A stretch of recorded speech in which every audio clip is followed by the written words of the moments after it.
After The Fly, Vincent's next big screen appearance was the 1959 Spookfest, House on Haunted Hill.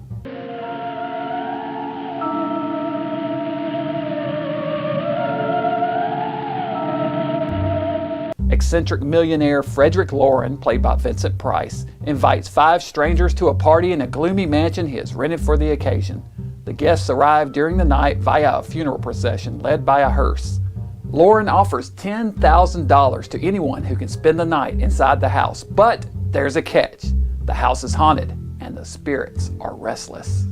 Among the guests are test pilot Lance Schroeder, played by Richard Long, newspaper columnist Ruth Bridges, played by Julie Mitchum, owner of the mansion Watson Pritchard, played by Elijah Cook, psychiatrist Dr. David Trent, played by Alan Marshall, and Nora Manning, played by Carolyn Craig, a secretary at Loren's business. Each of them needs the money for various reasons. Also present for the evening is Loren's 4th wife, Annabelle, played by Carol Amhart, with whom Loren has an anything but happy relationship. Watson informs the guests of 7 violent murders that occurred in the house, including his own brother. He takes them on a tour of the house, showing off its many eerie charms, among which is a falling chandelier, blood-dripping ceiling, and, deadliest of all, a vat of acid under a large trap door in the basement. The doors to the mansion are locked for the evening, and Loren gives each of the guests a special party favor, a miniature coffin which houses a .45 pistol for protection. Mysterious events begin to transpire, and the highly excitable Nora, in particular, witnesses a series of supernatural occurrences, driving her to the brink of hysteria.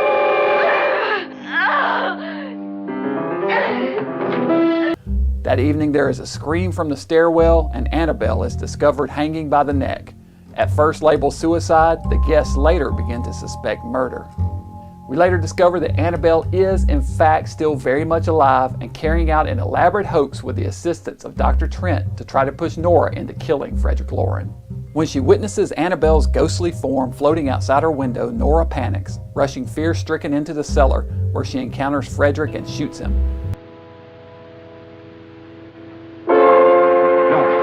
No!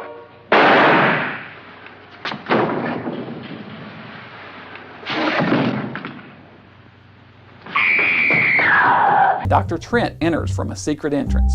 He grabs Frederick and drags him towards the acid pit. When the lights momentarily go out, we hear a struggle and a splash. Annabelle later comes into the cellar to check on the progress of her plan. The doors to the room slam shut and lock of their own accord, and a skeleton slowly rises out of the vat of acid. It advances towards Annabelle, and we hear the voice of Frederick saying, "At last you've got it all. Everything I have, even my life.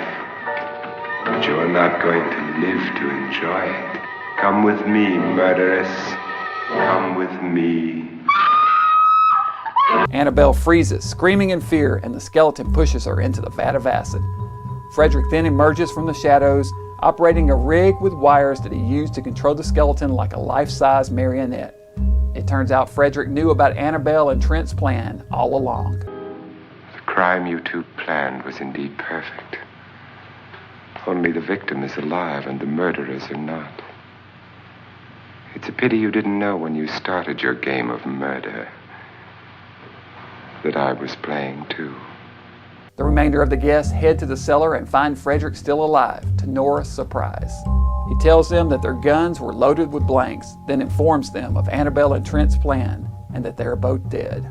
House on Haunted Hill was directed by William Castle for Allied Artists and premiered February 17, 1959.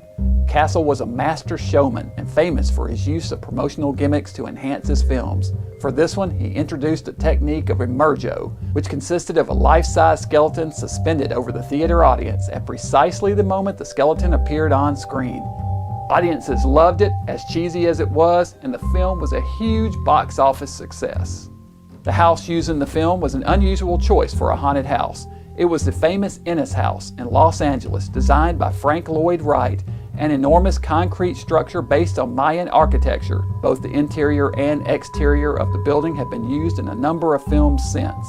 The interior shots of House on Haunted Hill, however, were all filmed elsewhere. Interestingly, the famous Shirley Jackson novel The Haunting of Hill House would also be published the same year, 1959, and also dealt with the themes of haunted houses and ghosts.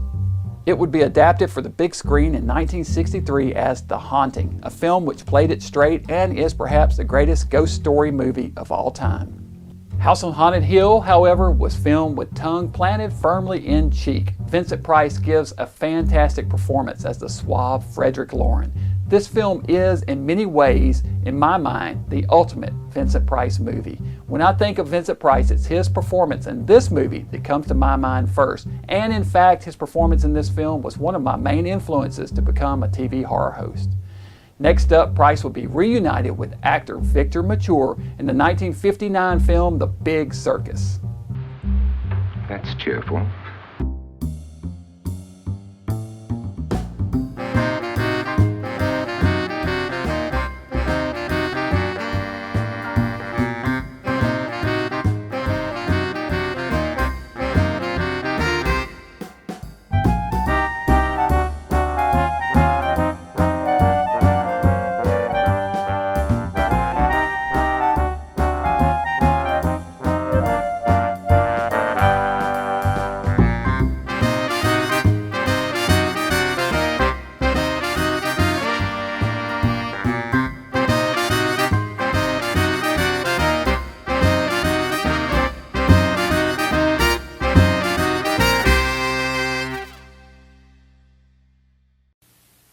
When you list your home with the Century 21 office, we look into every nook and cranny.